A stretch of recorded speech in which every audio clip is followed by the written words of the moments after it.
agus Díreach le luúlíh go maiidfrid ina tafid seo ní chearcamach chéin éiad an nuin mar sin eáil just wahala na seo a cheolamach tar éis an teisiún I ggéantain na nachrán an freistal, so díreach lena sinna lua. So míle buchas líomh arís as bheith linn an seoirmaidin tásúla gur féidir le gatainna an scáil an eáil an sin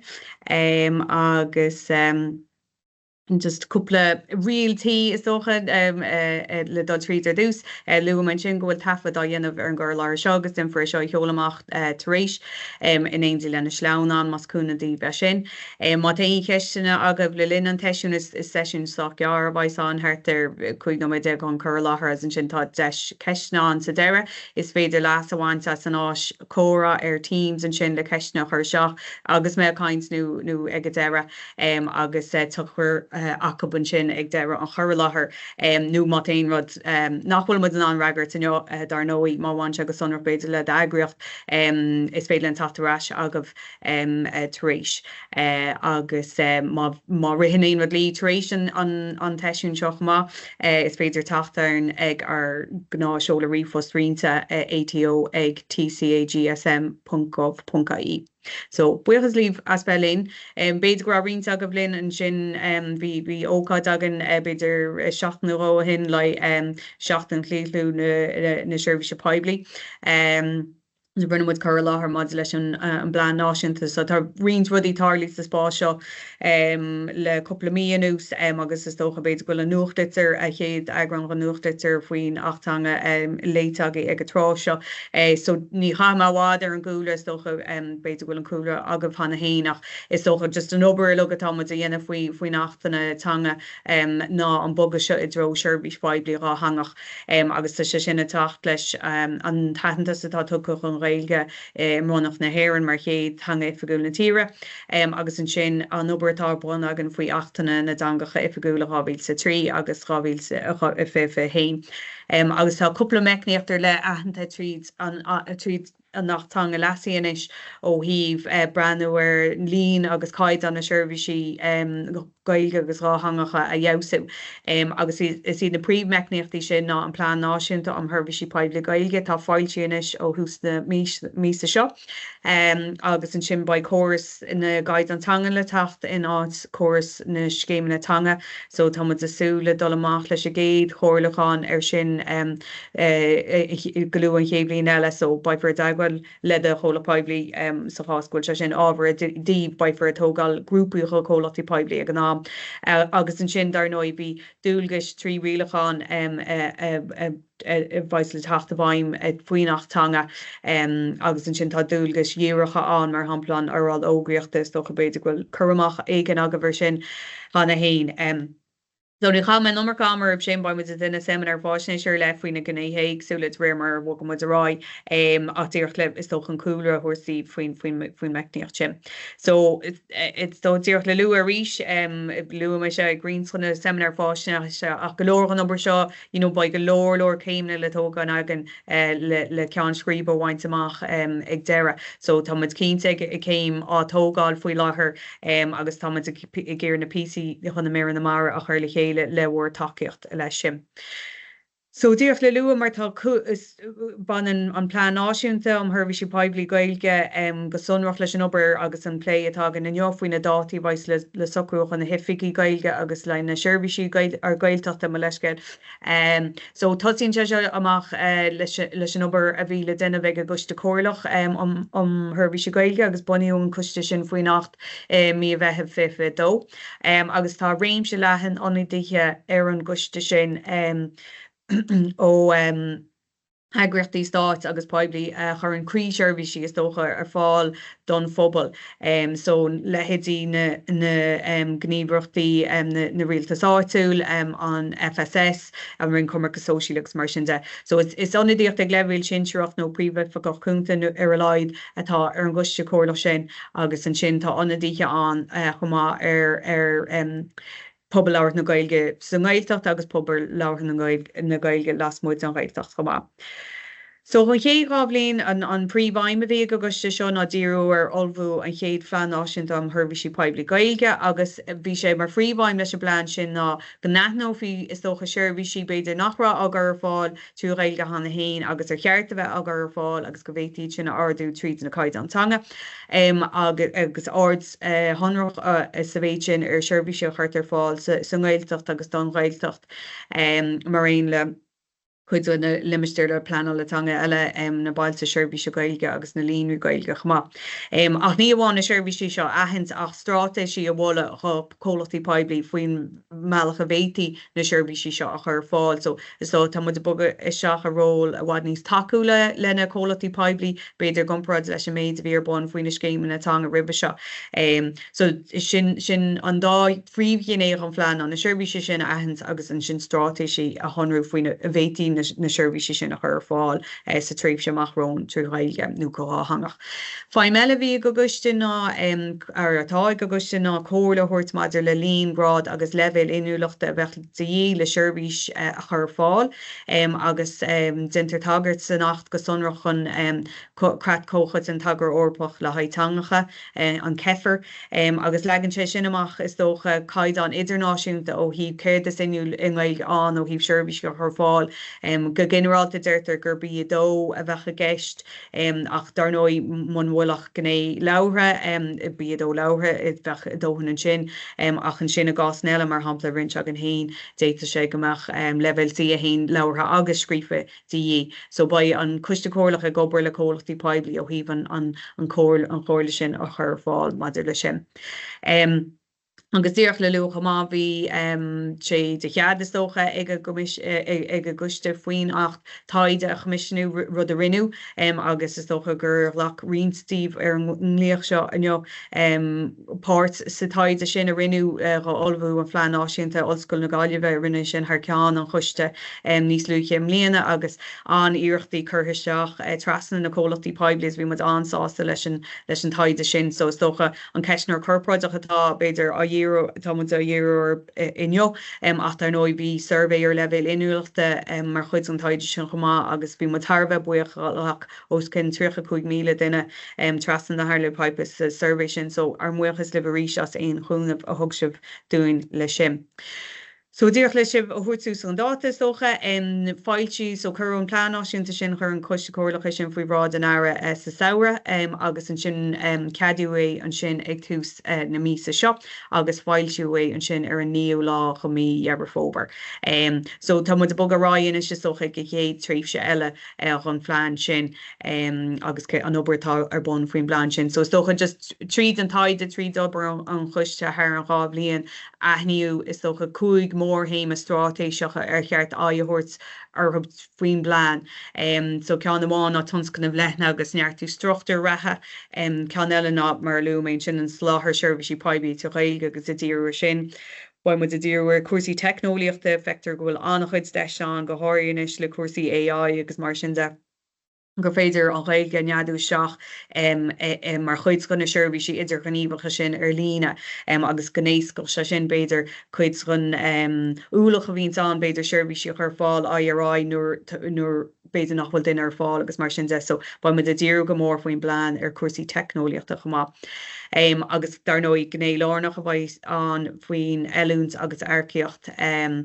agus inúlachtanga, so ba mu a díú dar nói an sin ar an sprok airceocht a fih an géad faoin 8 agus i ggéirdíine ó thuirt lin le sin agus na skillne tanga ar Herbert láiste agus las mó chuna fostaí a ratha. San Seimineáir Faisnéise agus an gné déir nach an sin ná an bailú chun sonraí so bhí golóir le tháinig tríd an taide agus ríise ar muochas líb go bhhétaí ina timppla ar bailú chun sonraí mar hampla bhí golóir cás ná nar chuniuhain tafad ar daine le Gaeilge nuair chúise de seach an agriocht agus mar sin de so tá golóir aibre gur féidir le dhéine beidir go sciúpaí agus go siimplí timppla sin le meicníochtaí níos láidre a bheith agan ó híh bailú chun sonraí de ó híh Sheirbhísí Gaeilge agus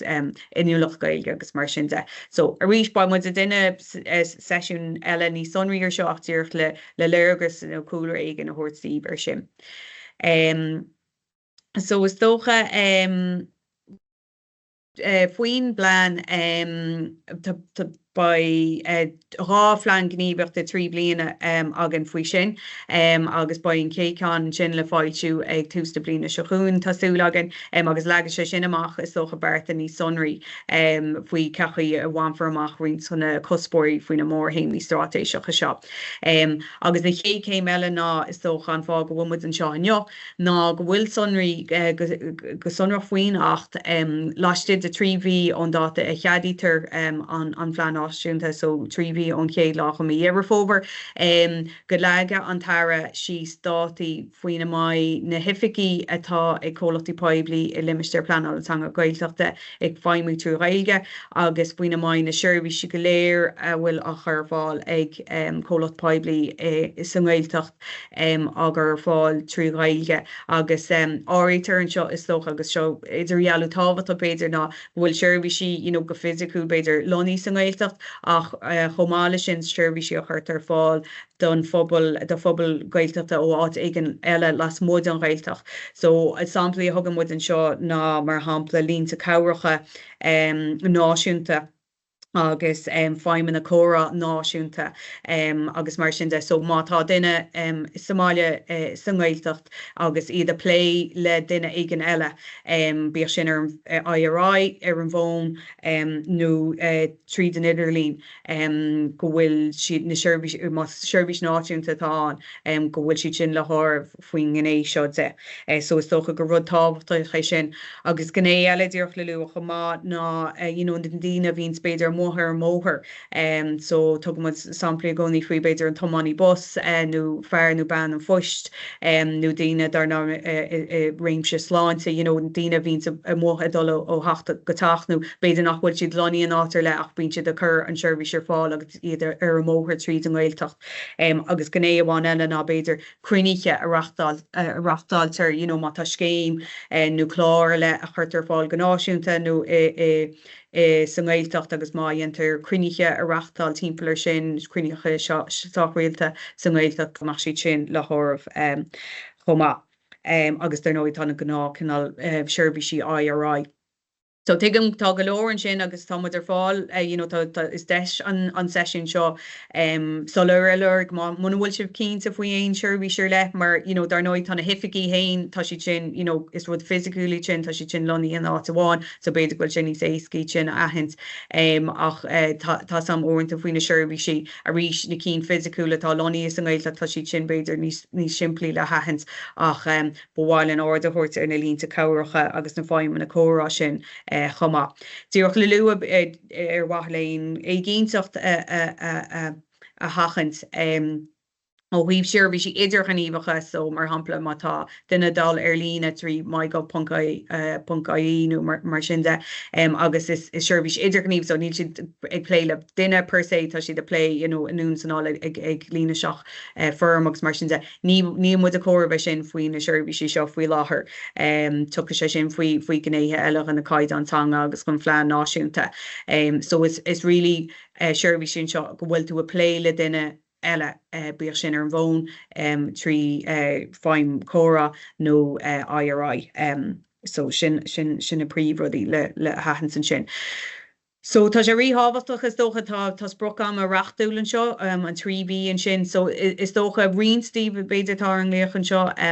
bhí deis mar chuid an taide mar chuid an ceisnar corpráideach is dócha curú túús leis a ggóirlachán ar seo ar bhealach agus tugad deis chun na Chomhlachtaí Poiblí tacht arás le na Sheirbhísí agus na Oifigí ahans agus ólas ar fáil sa chás nachhfuil na Sheirbhísí nó na Oifigí sin agur fáil tú Gaeilge faoi láthair bhfuil dátar le go meach indenta díomh mar Chomhlachtaí Poiblí go mar sin indenta go bhhéití sin ar fáil an Gaeilge. So is dócha chun phlé díoch le lua go maiid áirs le tuairt ar beidir aon ólas a chur fáil ribh seos na ceisniúirí corpráideach agus bhfuil siad sin go ónánach díoch le lua beidir just le dul aráise go seo nótála sibh an sin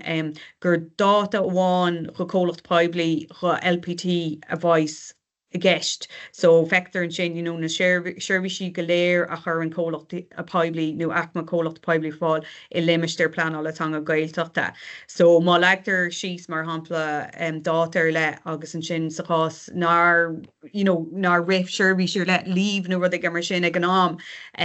is dáta Reáchtáil le bhaid an sin, so se antáhachtach ag stáid seo go ranna for go dtín agus go meán ar céirdaí na Sheirbhísí tá gestan seo agus le na dátaí réalacha a thucrún sin mar Dátaí Reáchtáil le bhaid an sin nuair bhaid siad le síos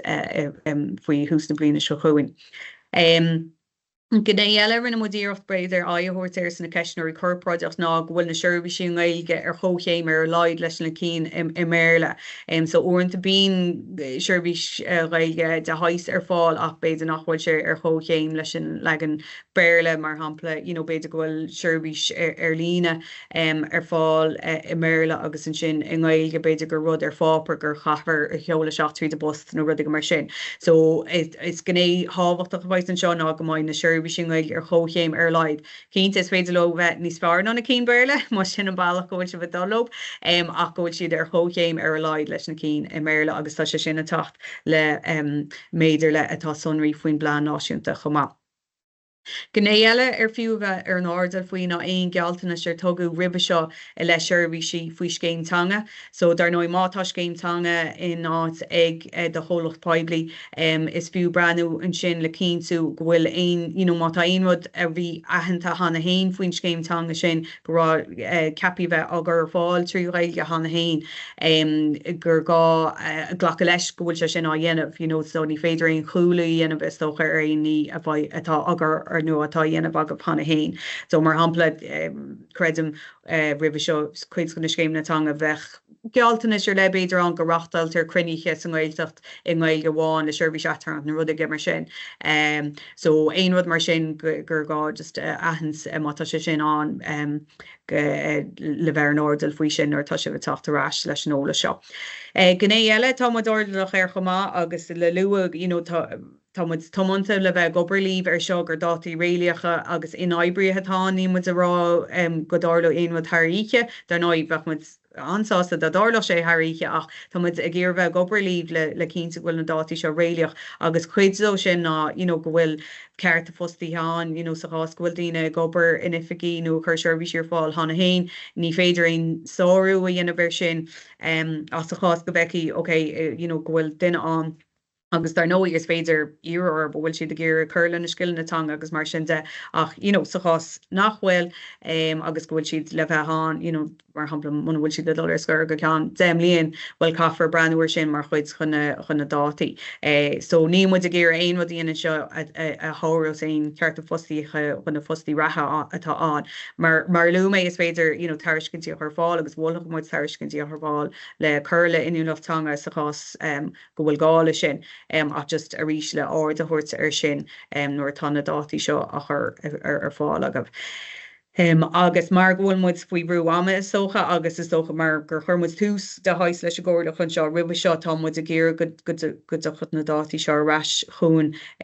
faoin dar lá fihead go mína saona fi cethir. So is gné tábhachtach is socha é sin. Onas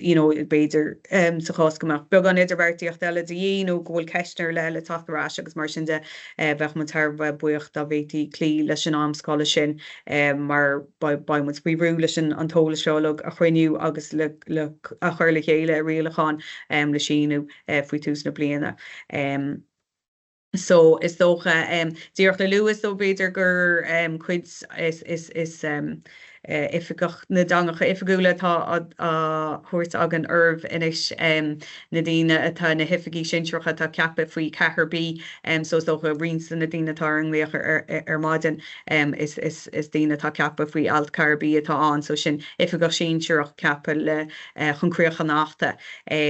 agus támuid is socha ag tarint ar an bheicneach sin d'oibre se go máún idir sin agus na Oifigí Gaeilge ban taide agus támuid a tarint ar an bheicneach sin inis a ríis ó híomh na dátaí seo a thocrú so dearflin sin a luach chumá. So sin mo chuid buchas a mór léh mar luúméid ba tá tafadá dhéanamh seo agus imfur an tafad a rins agus tá Moscáid seo rins agus ba sesiún eile dhéanamh agan na méile ag leir sé héineag so seola mu amach an dála an agah taréis sin agus na sleánan agus Moscáid sin a rins le dtíine eile i bhfuair neagraíocht mar a chair se líomh na dátaí seo aonú nó chur fáil tá míle fáil sa róh é sin na dhéine agus tá fáil arna a gcónaí ar an rifos seola rifos rínta sin mar luúméid so muna rihannéon rud ar le líomh lilinn an sesiún seo cín sa seolí sin ará agan agus den mud gachaí ar tatarrá agah a luúchi agus is